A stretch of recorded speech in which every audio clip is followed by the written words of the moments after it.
Madame, Monsieur, bonsoir. Pourquoi le pouvoir d'achat s'effrite-t-il ou sous un autre angle, pourquoi le coût de la vie se renchérit-il autant?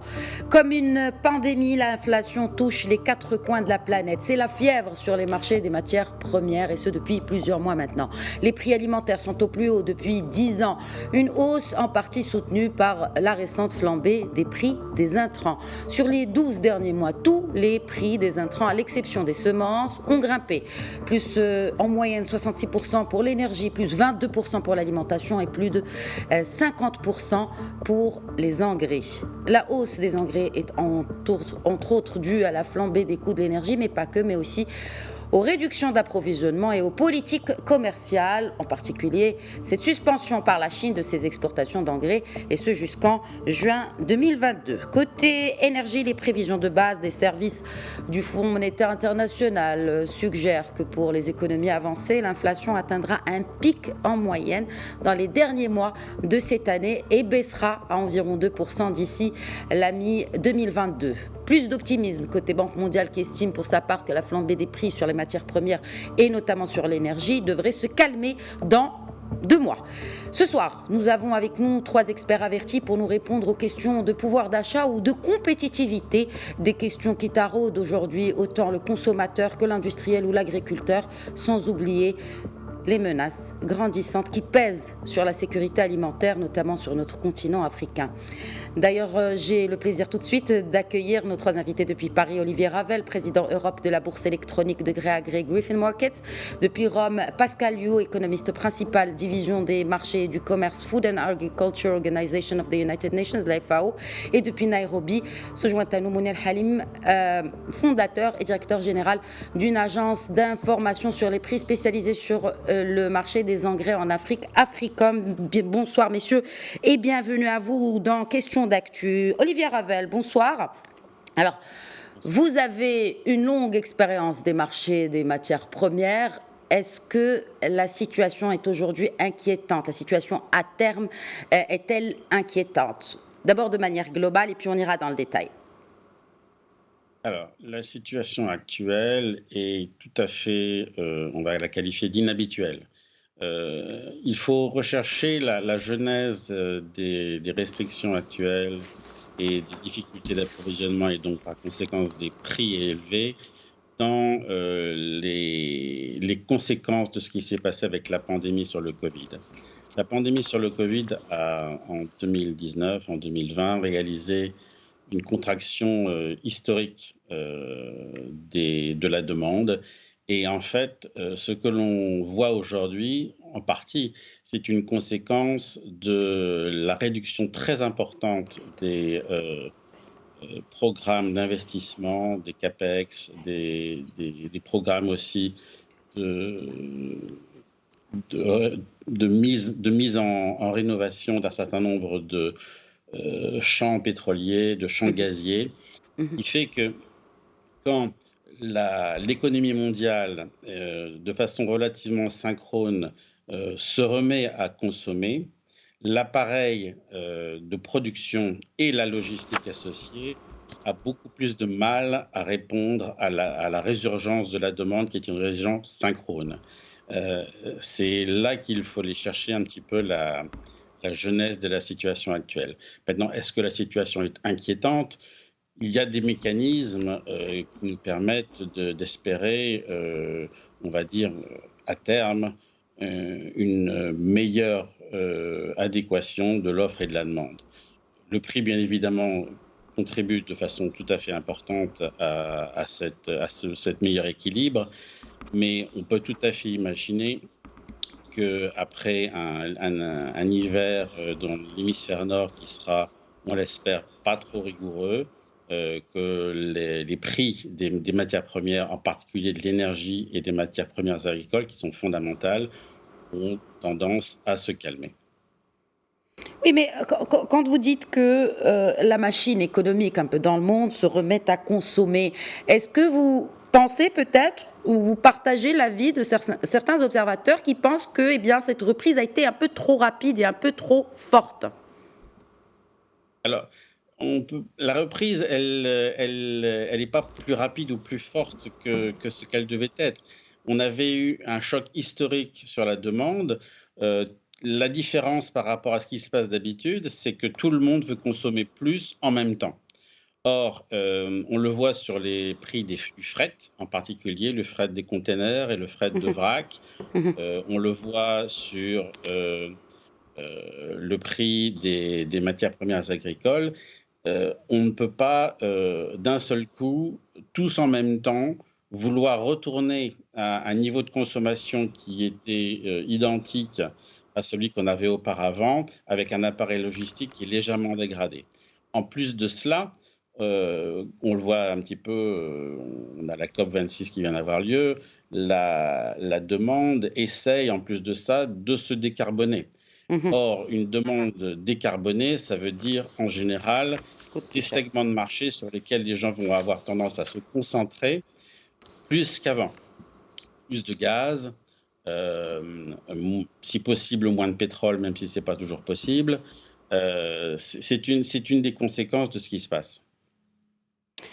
Est-ce qu'on peut parler de... Alors, ou tout simplement, Olivier Ravel, pourquoi autant de pression sur le secteur de l'énergie aujourd'hui? Donc, vous avez parlé bien sûr de cette inadéquation peut-être de l'offre et la demande, mais il y a quand même d'autres pressions qui pèsent sur, j'ai envie de dire, la locomotive de ce marché des commodities et qui impactent par ricochet tous les autres segments, en l'occurrence les matières premières agricoles ou autres. Mais en tout cas, pourquoi autant de pression sur ce marché énergétique? Écoutez, repartons à la base.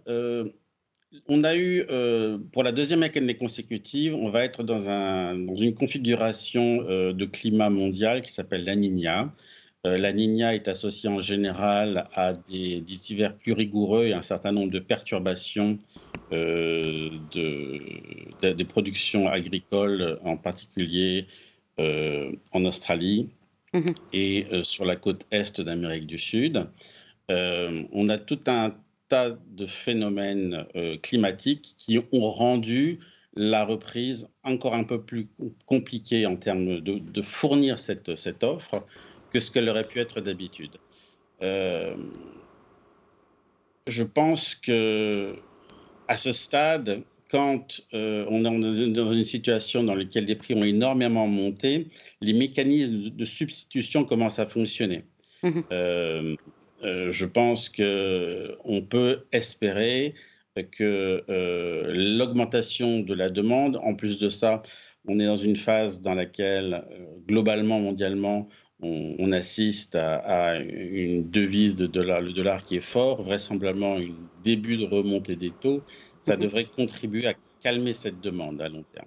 Il faut distinguer la demande structurelle et inamovible de la demande qui est aussi liée au positionnement d'un certain nombre d'investisseurs sur sur les marchés de matières premières, là où ils pensaient éventuellement qu'il y avait justement des espoirs de reprise importants. Et évidemment, ça a fonctionné à plein.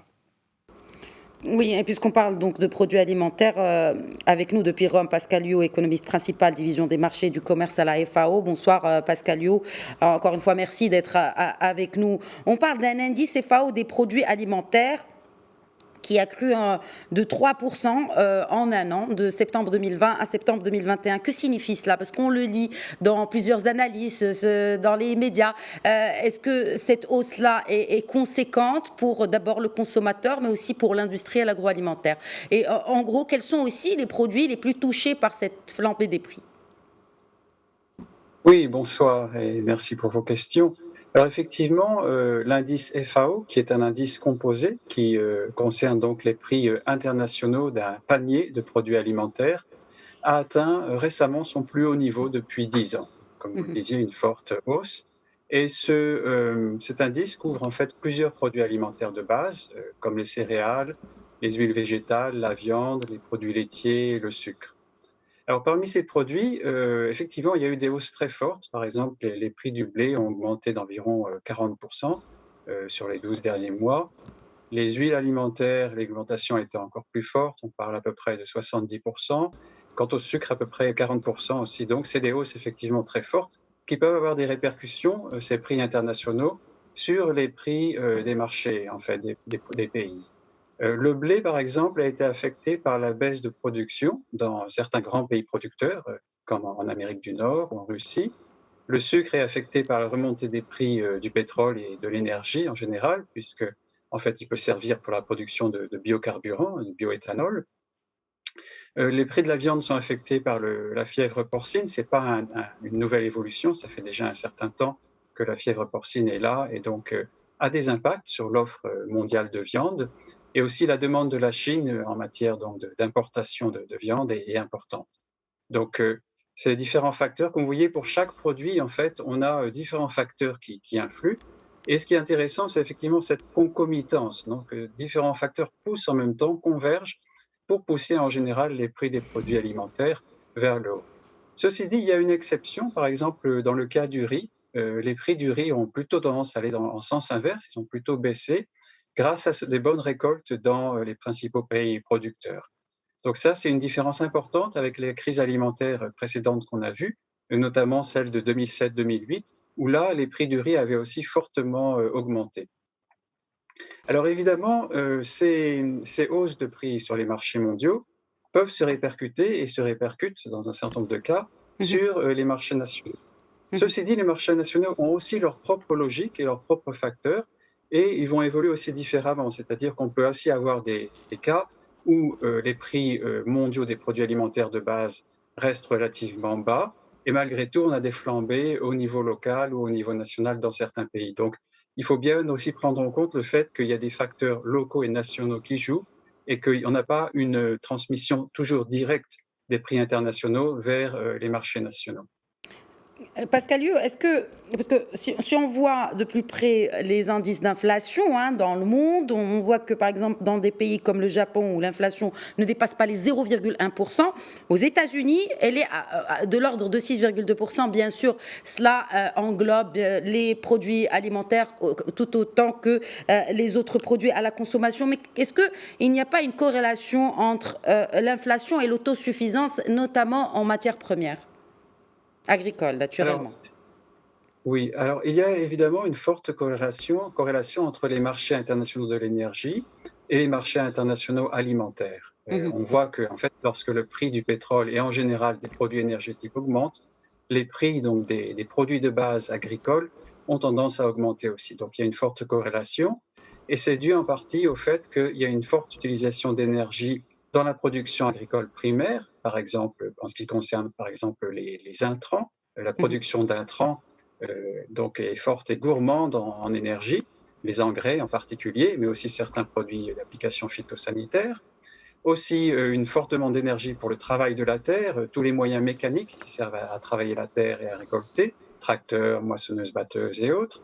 Le transport local des denrées alimentaires et le transport international pour le commerce international, les exportations, et aussi la transformation des produits alimentaires en aliments.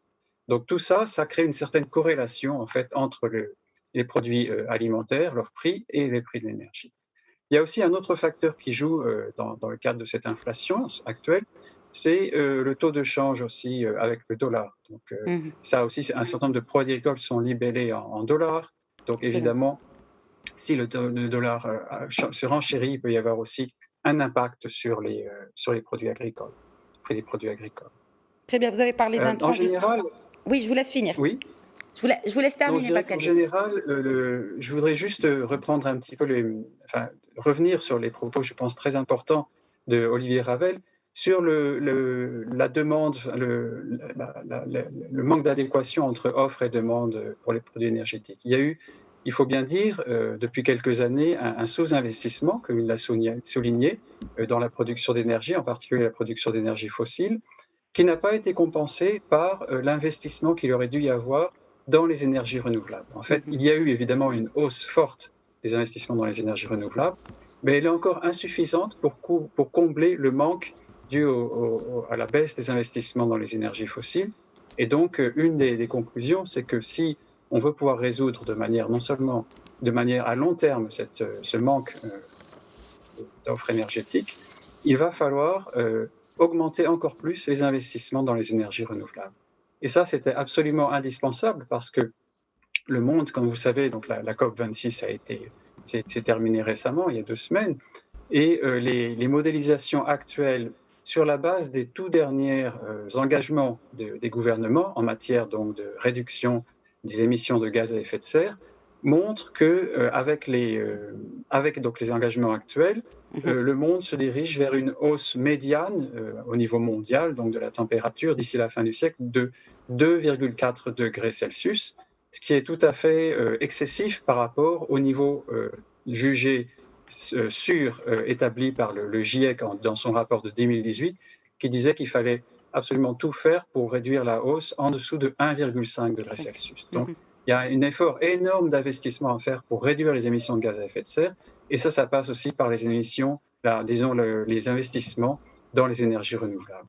Et entre-temps, les changements climatiques frappent de plein fouet, notamment les pays qui polluent le moins, et en l'occurrence, le continent africain, les pays d'Afrique subsaharienne. J'accueille à présent depuis Nairobi Mounir Halim, fondateur et directeur général d'Africom, donc agence d'information sur les prix spécialisés sur le marché des engrais en Afrique. On parlait des intrants, du renchérissement des prix de ces intrants.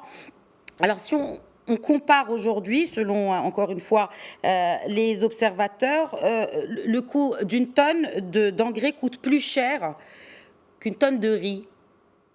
Aujourd'hui, sur ce marché des engrais. Pourquoi ? Comment analysez-vous cette courbe des engrais sur les derniers mois, Mounir Halim ? Oui, bonjour madame, et merci pour votre invitation. Effectivement, la situation est, je dirais même, catastrophique, surtout sur le continent africain. Mais pour revenons à votre point, la situation a commencé déjà avec une montée des prix depuis le début de l'année, et il y avait des différentes raisons. Ainsi similaire ce que nos Pascal et Ravel ont partagé, il y avait des éléments qui étaient conjonctionnels. Il y avait au début, quand on parle des engrais, il y a des différents types d'engrais. Donc, il y a l'engrais phosphaté, il y a l'engrais azoté, ainsi de suite. Donc, commençons par l'engrais phosphaté. Ça a commencé au début de l'année où les États-Unis ont ont créé des taxes sur le produit marocain et le produit russe. Maintenant, tout ce que ça fait, le résultat était tout simplement un changement de flux de trade. Donc, au lieu de phosphate qui partait du Maroc et de la Russie vers les États-Unis, il y a la diversion vers le Brésil, l'Inde, l'Afrique, l'Asie. Et avec la consommation aux États-Unis qui n'était pas suffisante, plutôt la production du produit américain n'était pas suffisante, donc ils étaient obligés à prendre d'autres produits, saoudiens, jordaniens, égyptiens, so on. Et donc avec ça, il y avait un manque de produits dans d'autres régions, il y avait plus de demandes. Et donc ça a commencé avec ce point-là. Après, il y avait d'autres éléments. Il y avait le Hurricane Ida aux États-Unis qui a causé disruption encore de la production, donc plus de demandes, et donc il y a moins d'offres. Maintenant, après ça, il y avait aussi l'augmentation des prix de gaz et de pétrole. Donc, comme vous avez entendu, il y a une relation entre le prix de pétrole et les prix de produits agricoles. Il y a aussi cette relation qui est indirecte avec les prix d'engrais. Mais il y a aussi une autre relation qui est directe avec les produits azotés et phosphatés, c'est le prix de gaz. Et avec des raisons géopolitiques qu'on suit, qui se déroulent toujours, avec un prix de gaz qui a flambé en Europe, avec des usines de production qui ont fermé, le prix de production, le coût de production monte et bien sûr, ça passe vers le consommateur. Maintenant, il y a d'autres raisons aussi qui sont très, très importantes et primordiales dans ce déroulement de cette année. Et vous l'avez mentionné dans votre introduction, c'est certains pays qui ont commencé à protéger leur production locale, c'est-à-dire au niveau de consommation et avoir un certain contrôle sur le prix. Donc, le plus important dans cet élément, c'est la Chine, qui ont instauré une inspection sur une forme de contrôle d'export qui a pratiquement arrêté les exports. On parle d'un pays qui exporte des millions et des millions, autour de 14 millions de tonnes d'urée et un peu similaire dans les phosphates. Et donc, quand ils arrêtent avec cet export, et ils sont des très grands fournisseurs à l'Asie, et particulièrement l'Inde, on a eu l'autre l'effet. Il y avait l'Inde maintenant, qui est aussi similaire à ce qu'on a entendu au niveau de la reprise rapide. Maintenant, ce qui s'est passé en Inde, que pour eux, l'urée, c'est un des engrais principaux. Et le problème, c'est que pour eux, c'est très politique. Et donc, les fermiers, après la révolution agricole et Green Révolution en Inde, ils consomment des millions et des millions de tonnes d'urée. Et ils ne sont pas assez pour produire, donc ils importent autour de 8 millions de tonnes, même plus. Maintenant, ils avaient épuisé les stocks durant la pandémie, et ils ont attendu un peu pour importer. Donc ça, c'est des enjeux commerciaux pour avoir le meilleur prix. C'était mal exécuté. Dans tous les cas, ils avaient besoin maintenant, avec l'épuisement des stocks, des tonnages records. Du phosphate, produits phosphatés et des produits azotés. Donc, avec la conjonction d'un produit pas assez disponible, de l'offre qui n'est pas vraiment disponible, et une demande en plus synchronisée partout dans le monde. Donc il y avait des fortes demandes au Brésil, il y avait des fortes demandes en Inde, en Europe, et pas assez de produits. Automatiquement, le prix, donc avec tous ces éléments-là, le prix a continué de grimper, et on est arrivé à des prix, par exemple, pour l'engrais principal, l'urée, à des prix records de toute l'histoire. Donc la situation est catastrophique. Qui a été multipliée par 10, Mounir Halim. Est-ce qu'on peut dire que ces chiffres-là ont été multipliés par 10 en une année seulement? C'est quand même beaucoup. Je peux vous donner les chiffres exacts. Au début au début de l'année, par exemple, l'urée était autour de 200 à 300 $. On est arrivé à 1 000 $ ces derniers jours. Au niveau de DAP, on était à 400, on est à 900. DAP, c'est le produit phosphaté, c'est un des produits, le premier, le export principal du produit phosphaté du Maroc, par exemple, mais aussi le principal produit phosphaté dans le monde. Et donc, ça a commencé autour des 400, on est arrivé à 900 $ et ça a continué de monter. Et donc ça, avec la conjonction de tous ces éléments, on est dans une situation difficile, record, mais aussi alarmante sur l'Afrique. Parce que là, et ce que j'aime avec cette opportunité de vraiment sonner l'alarme pour la sécurité alimentaire en Afrique. Et ça, c'est un des raisons pourquoi on est là, c'est que les Africains, que ce soit le marché privé ou public, ne réagissent pas de la même chose qu'un marché brésilien ou américain ou européen. Surtout quand ces grands agriculteurs sont basés sur les marchés futurs. Et donc, ils voient que leur crop, leur maïs ou soja, c'est ça, à ce prix-là, quand je vais le produire, je peux acheter l'engrais qui a triplé. Je peux parce que je fais mes calculs et j'achète. Quand le vendeur me demande un prix élevé, je fais mes calculs, j'achète. Problème du marché africain qui est très important, ils ne font pas ça et ils n'arrivent pas à acheter le produit aujourd'hui. Ils reviennent dans 2 semaines et trouvent le produit à prix 50 $. Et ça enchaîne encore. Et du coup, ils réduisent leur utilisation des engrais, notamment pour les petits agriculteurs. D'ailleurs, vous êtes à Nairobi parce qu'il y a une conférence sur les fertilisants, sur les engrais, et notamment comment faciliter l'accès aux engrais aux petits agriculteurs.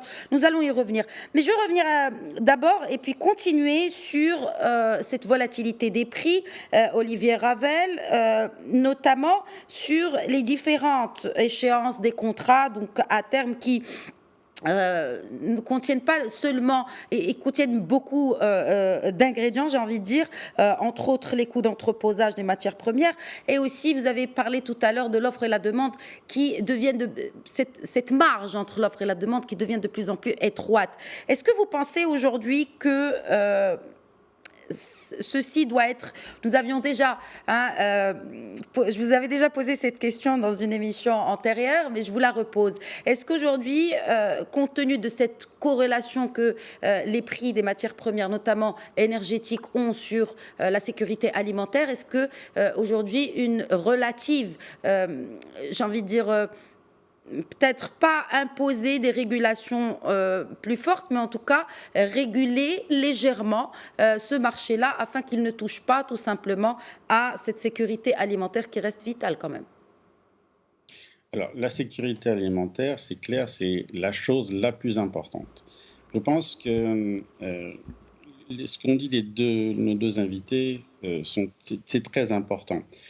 Encore une autre façon dont les marchés de l'énergie et les marchés agricoles sont connectés, et je pense que puisque vous parlez de réglementation et vous parlez de phénomène de substitution, l'utilisation de terres agricoles pour fabriquer de l'éthanol au Brésil, aux États-Unis, où une partie non négligeable de la production de maïs sert à faire Mhm. de l'éthanol pour faire des agrocarburants. C'est quelque chose qui doit être suivi de près.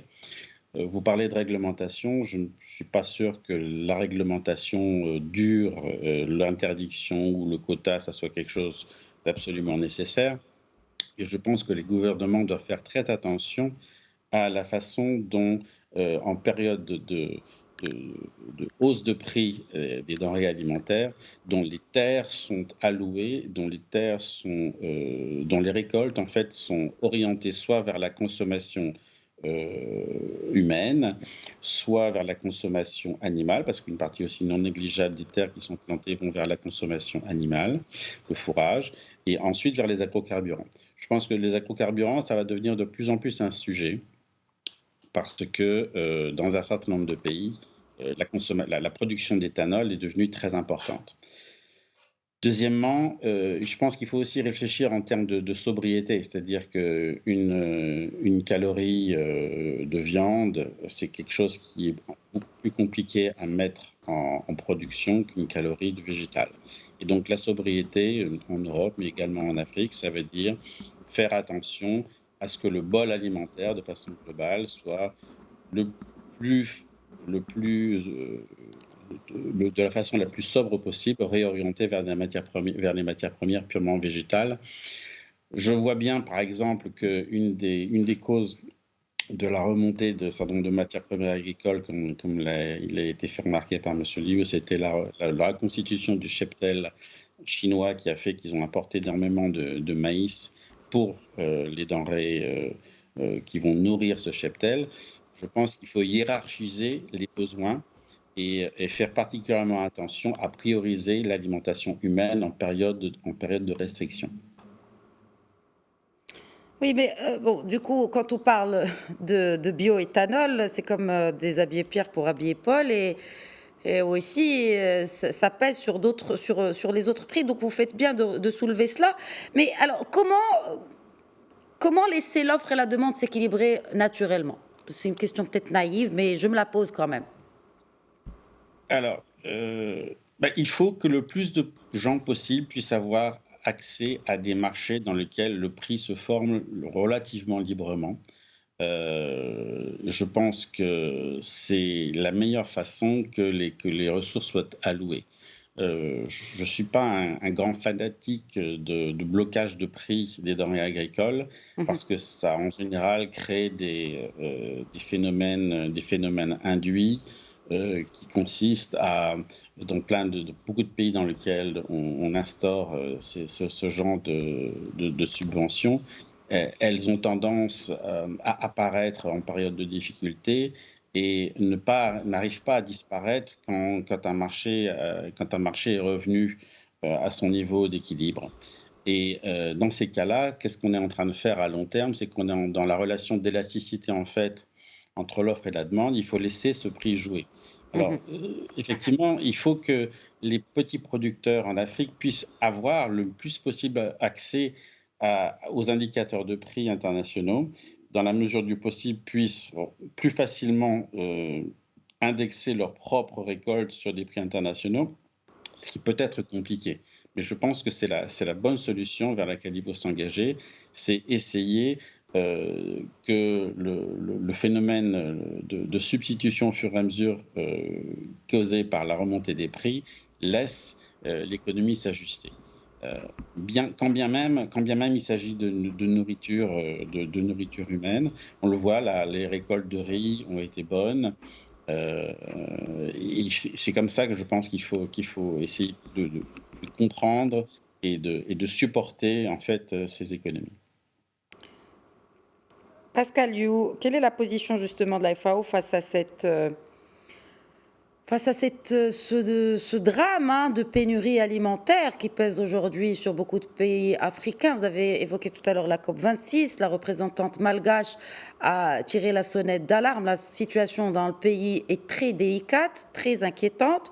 Euh, Quelle pourrait être la réponse? D'abord de la part de la FAO, mais aussi de tous les acteurs, les parties prenantes dans ce circuit, dans cette chaîne de valeur finalement agricole? Alors, un élément de réponse important, c'est déjà favoriser l'accès de tous les acteurs concernés à une information qui soit fiable et presque, je dirais, en temps réel sur les marchés agricoles, les prix agricoles, la situation de l'offre, de la demande et des principaux autres facteurs qui déterminent les prix sur les marchés mondiaux. Alors ça, effectivement, c'est très important. Et il y a quelques années, la FAO, avec d'autres agences, a mis en place un système d'information mondial sur les marchés agricoles, AMIS, de son acronyme en anglais, qui justement essaye donc de remplir cet objectif de favoriser une meilleure circulation de l'information entre les pays producteurs, exportateurs, importateurs, pour justement éviter aussi les emballements et que la panique s'empare des marchés. Je pense que la situation est effectivement difficile et tendue, comme vous le dites, très difficile même dans certains pays, comme disait l'interlocuteur avant moi. Ceci dit, je pense qu'il est important de ne pas céder à la panique et de raisonner, de faire en sorte que cette hausse des prix, qui est effectivement extrêmement inhabituelle et qui est due à la fois à des facteurs qui sont très conjoncturels, très temporaires, et d'autres facteurs qui sont des tendances lourdes, de faire en sorte qu'on puisse gérer donc la réponse à cette crise de manière collective le mieux possible.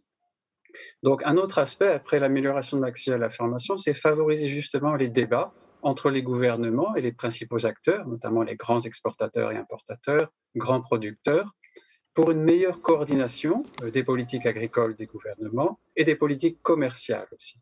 Par exemple, dans le cadre donc, du système d'information sur les marchés agricoles AMIS, il y a un forum de réaction rapide qui peut se réunir d'urgence, notamment quand il y a une crise telle que celle qui a lieu actuellement. Alors, on a aussi, à la FAO et avec le PAM, le Programme alimentaire mondial, un système d'alerte avancée et d'information rapide sur les risques de famine. C'est une bonne collaboration entre le PAM et la FAO, donc qui peut justement avertir en avance en cas donc de carence alimentaire et de famine prévisible, de manière à mobiliser les ressources nécessaires pour éviter donc des conséquences catastrophiques de la famine. Enfin, il y a aussi un aspect important qui est fournir du conseil sur la formulation des politiques agricoles et commerciales pour s'assurer que les politiques pratiquées par les pays favorisent la sécurité alimentaire et évitent justement des épisodes de prix excessifs ou des remontées très rapides des prix. C'est aussi important d'essayer d'éviter des réactions intempestives de la part de certains gouvernements qui pourraient mener à justement des problèmes d'augmentation très brusque des prix des produits alimentaires ou des intrants. Par exemple, la FAO essaye de discuter avec les pays membres pour éviter qu'il y ait des réactions soudaines de restrictions à l'exportation qui pourraient avoir des effets négatifs. On essaie de voir comment on peut éviter ce type de réaction, ou de moins faire en sorte qu'elles aient le moins d'effets négatifs possibles sur les marchés mondiaux. Alors, dans le plus long terme, je pense que ce qui est très important, c'est avant tout aider les agriculteurs des pays où l'insécurité alimentaire est la plus forte, les pays pauvres en général, à produire plus et mieux pour améliorer la sécurité alimentaire de ces produits. C'est important de soutenir donc le développement agricole durable et en particulier le développement des petits et moyens agriculteurs qui, en général, sont ceux qui sont le plus touchés par ces crises alimentaires. Donc pour cela, il est important de développer par exemple les services de soutien ou renforcer les services de soutien aux agriculteurs, comme par exemple la formation et la vulgarisation agricole, mais aussi de soutenir les investissements agricoles durables pour améliorer les rendements et la productivité. Parce qu'il faut bien voir que pendant plusieurs décennies, l'agriculture a souvent été un secteur négligé par les politiques gouvernementales, je dirais un petit peu en faveur d'autres secteurs comme l'industrie, les produits d'exportation.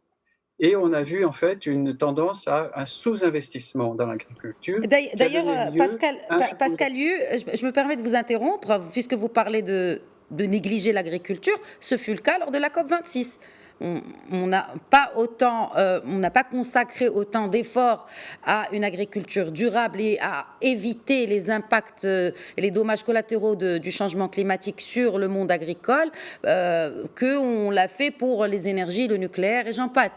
Donc clairement, finalement, ce n'est pas un État en particulier qui néglige ce secteur vital, mais on voit que la communauté internationale, finalement, l'a négligé lors de cette grand-messe du climat. Alors oui, c'est regrettable que l'agriculture n'ait pas reçu plus d'attention pendant la COP26. Elle en a reçu quand même. Je pense qu'il ne faut pas non plus noircir le tableau de manière exagérée. Je pense que Oui. l'agriculture a été un des secteurs concernés par les négociations. La FAO a joué une partie importante justement pour faire en sorte que l'agriculture soit sur l'ordre du jour et importante pendant ces réunions.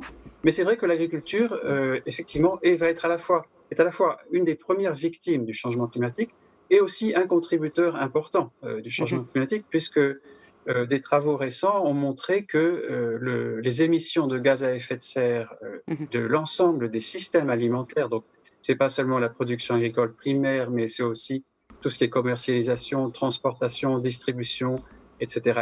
Donc l'ensemble de la filière alimentaire peut contribuer à hauteur de plus d'un tiers des émissions mondiales liées à l'homme. Donc c'est effectivement, c'est un peu ces deux rôles qu'ont l'agriculture, à la fois grande victime du changement climatique, avec des conséquences très graves pour la sécurité alimentaire, et aussi l'agriculture doit faire plus pour réduire ses émissions de gaz à effet de serre. Certains secteurs sont particulièrement émetteurs, et donc là, il y a aussi beaucoup de travail à faire. La FAO travaille aussi avec les parties prenantes pour essayer d'arriver à une agriculture plus durable et moins émettrice de gaz à effet de serre. Mais aussi, notre grande préoccupation, c'est d'aider les agriculteurs à s'adapter au changement climatique, qui, on le sait, va poser des défis considérables, a déjà commencé à poser des défis considérables, et les défis vont encore augmenter dans les années à venir, puisqu'avec le changement climatique, les phénomènes climatiques extrêmes vont être plus fréquents et plus violents aussi. Comme il y a plus d'énergie dans le système, dans l'atmosphère, il va y avoir des effets de plus en plus violents. Et dévastateur. Mounir Halim, d'ailleurs, évoquait cet ouragan qui a frappé la côte est des États-Unis.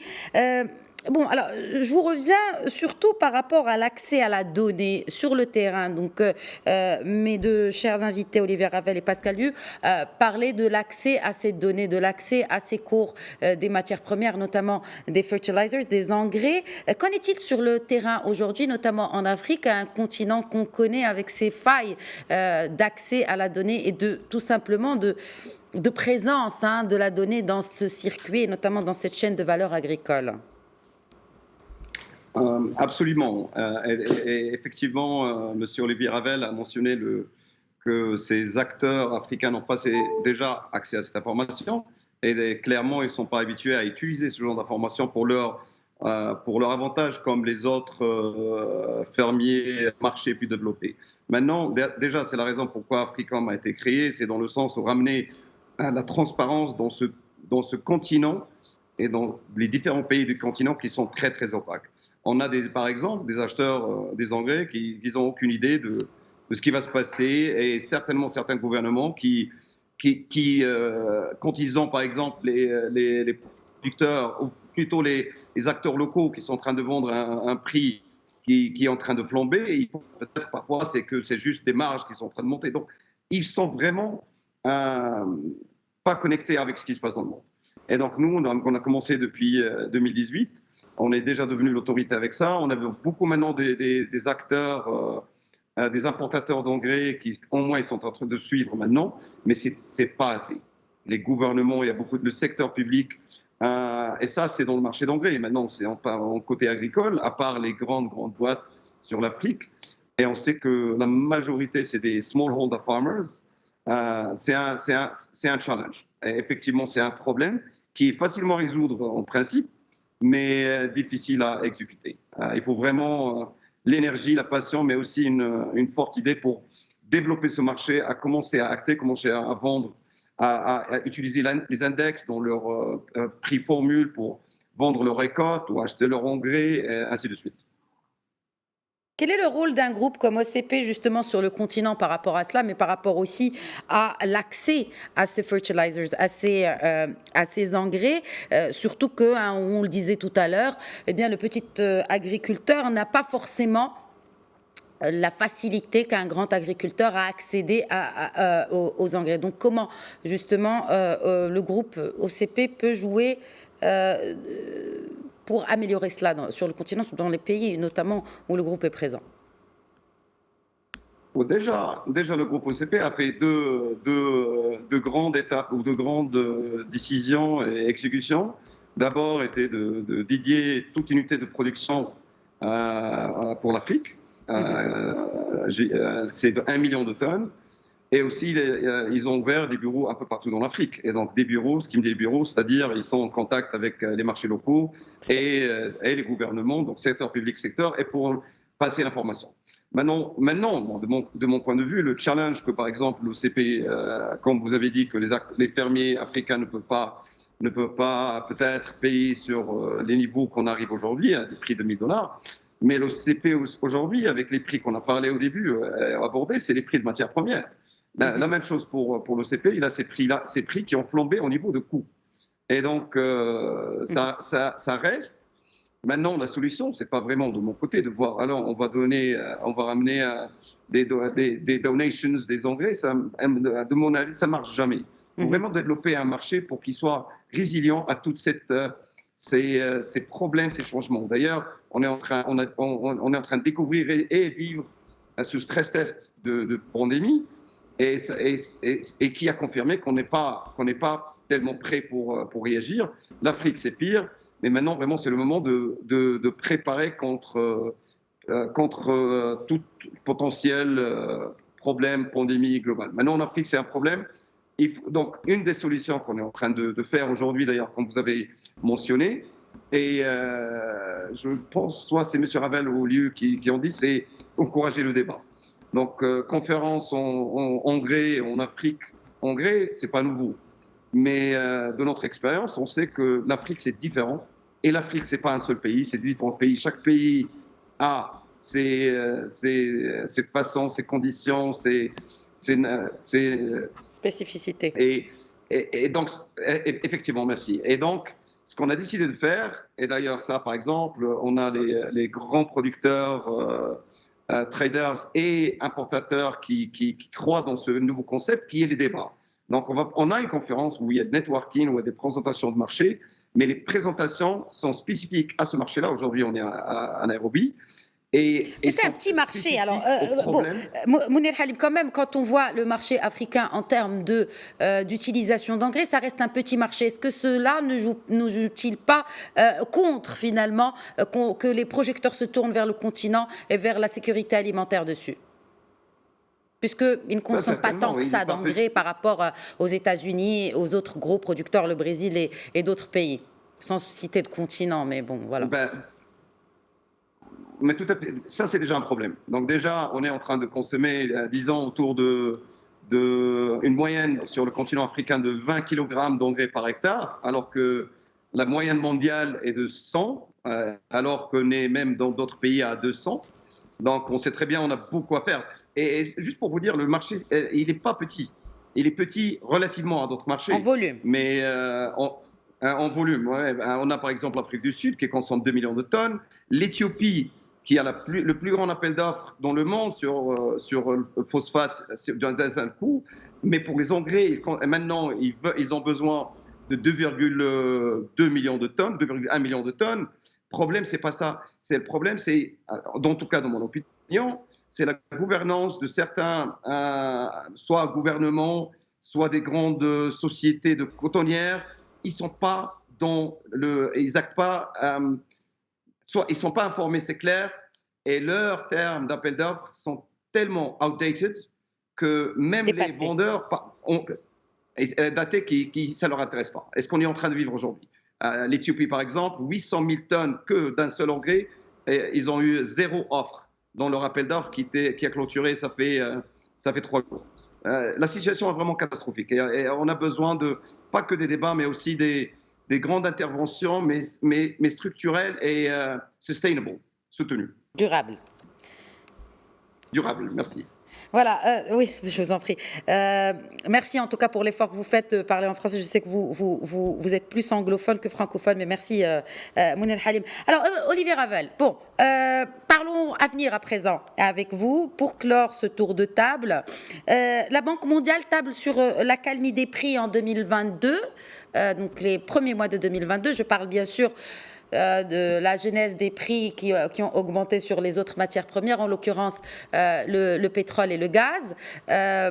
Selon vous, ces perspectives optimistes sont-elles à prendre avec modération ?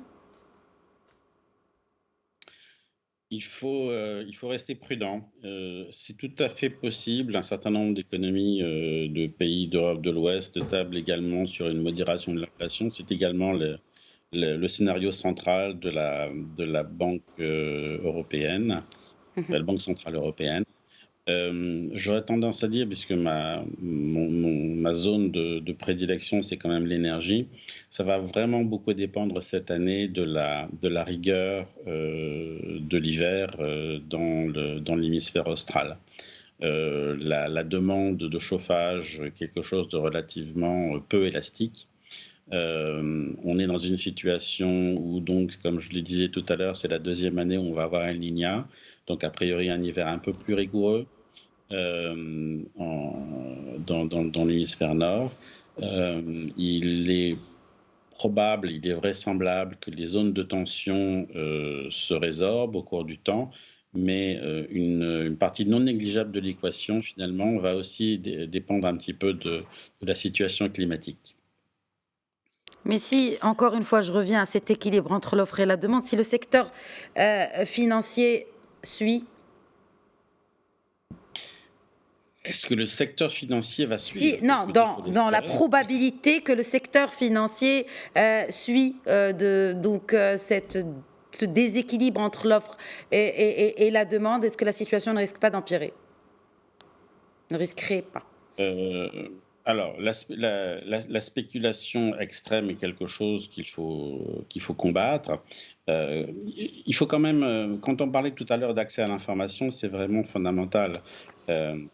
Un exploitant agricole, quand il a devant lui les prix aujourd'hui et puis les prix de la prochaine récolte d'un certain nombre de denrées, c'est ça qui lui permet en fait de maximiser à son niveau ses revenus. Et donc, il faut vraiment faire confiance à ces mécanismes d'équilibrage via le prix, le choix de la récolte, la faculté qu'il a de fixer en début de campagne le prix de ses intrants, si c'est possible, lui permet d'ores et déjà, s'il peut, en plus de ça, non seulement avoir accès à un marché pour les denrées spot, mais pour les denrées à la prochaine campagne ou même à la campagne d'après, dans un certain nombre de cas, pour une partie de sa récolte, même s'il faut faire attention à ne pas vendre, bien évidemment, l'intégralité de sa récolte au cas où il y a un accident climatique. Il faut se dire que c'est la meilleure façon qu'on ait trouvée jusqu'à aujourd'hui pour optimiser ces chaînes. La chose sur laquelle je reste un petit peu plus pensif et perturbé, c'est sur deux choses, la résorption de la logistique. On a quand même cette pandémie de Covid a quand même a causé un choc important sur les chaînes logistiques à l'échelle du monde. Et pour moi, un des meilleurs indicateurs à suivre pour suivre une renormalisation, ça sera le prix du fret. Qui commence déjà à baisser, hein, Olivier Ravel. Absolument. En tout cas, quand on dit abaisser, c'est par rapport au coût record qu'il a atteint ces derniers mois. Exactement. Et c'est très important qu'il commence à baisser.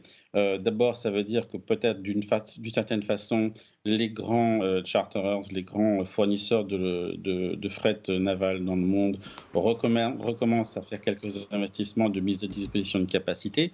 Mais ça introduit de l'efficience dans le système. Ce que je veux dire par là, c'est que plus on a de logistique, quand on est un importateur, plus on a de faculté d'aller acheter des denrées à prix attractif sur un périmètre qui est de plus en plus important. Quand le prix du fret descend, votre zone à l'intérieur de laquelle vous pouvez sourcer vos approvisionnements, sourcer vos importations, elle s'étend. Quand le prix du fret, au contraire, augmente, ça restreint vos différentes Logique. optionnalités. Mhm. Voilà. Très Donc bien, merci beaucoup. il faut, Un, je vous un en prie. dernier mot. Allez, je vous laisse finir quand même, Olivier Ravel, pour donner la parole aussi à mes autres invités. Bien évidemment. Non, non, merci infiniment pour votre invitation, bien sûr. C'est moi. Et c'est toujours un plaisir de pouvoir échanger sur ces sujets qui sont vraiment très importants pour l'économie mondiale. Nous aurons certainement l'occasion d'en discuter une prochaine fois. Merci beaucoup, Olivier Ravel. Je me tourne vers Pascal Hu à Rome, économiste principal des marchés et du commerce à la FAO. Un dernier mot et surtout peut-être une ou deux recommandations pour clore ce débat. Oui, merci. Écoutez, en ce qui concerne l'accalmie prévue dans les premiers mois de 2022, effectivement, c'est un des scénarios privilégiés par la plupart des économistes en raison en fait d'une relative, parce qu'on a vu en fait, et je crois que ça a été bien souligné par Olivier avant moi, qu'il y a un phénomène un peu conjoncturel de reprise très forte de la demande au niveau mondial et en parallèle un approvisionnement qui peine un peu à se reprendre, à se remettre au niveau précédent à la crise de la pandémie de la Covid-19. Donc, je pense que petit à petit, ces facteurs conjoncturels vont disparaître. Ceci dit, il restera quand même des tendances lourdes, notamment le sous-investissement dans la production d'énergie fossile, qui n'est pas encore compensé par la hausse des investissements en cours dans les énergies renouvelables. Donc là, encore une des recommandations, ce serait à augmenter le rythme, la cadence des investissements dans les énergies renouvelables, c'est très important. Dans la perspective de la FAO, nous pensons que probablement les prix ne vont pas augmenter beaucoup plus que le niveau record qu'ils ont atteint jusqu'à présent, au niveau mondial évidemment, parce qu'après au niveau local et national, il peut y avoir, comme je l'avais dit au début de cet entretien, des facteurs locaux qui jouent dans un sens ou dans un autre. Donc au niveau international, on pense que les prix ne devraient pas continuer à augmenter autant. Par contre, ils vont probablement rester à un niveau quand même relativement élevé, pas au niveau actuel, mais quand même ils pourraient rester assez haut, assez élevé par rapport à la période pré-pandémie. Pré-Covid. Et il faut aussi bien regarder ce qui va se passer à partir du printemps, en particulier dans les principaux pays producteurs de céréales, parce qu'au cas où il y aurait des baisses de production, là, on pourrait avoir de nouveau une reprise de la hausse des prix, notamment en particulier en raison d'aspects liés aux intrants, au prix des intrants, mais aussi d'aspects climatiques, au cas où il y aurait du mauvais temps, qui ne serait pas favorable à une bonne récolte de céréales, notamment dans l'hémisphère nord. Sur les marchés domestiques, les marchés nationaux, évidemment, la situation peut être différente. D'un pays à l'autre, naturellement. Merci beaucoup, Pascal Hu. Un dernier mot, Mounir Halim.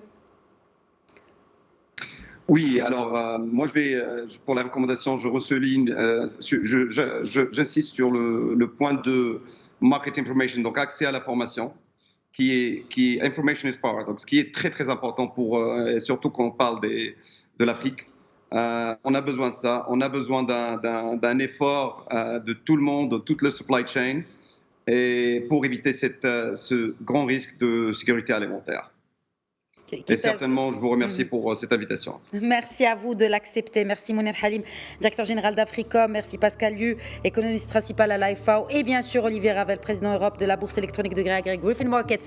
Merci beaucoup, messieurs. En tout cas, on a essayé de répondre à ces questions aujourd'hui d'actualité, à ces questions que se pose le consommateur, mais aussi l'agriculteur ou encore l'industriel. Merci d'avoir répondu à nos questions et d'avoir pris le temps d'y répondre.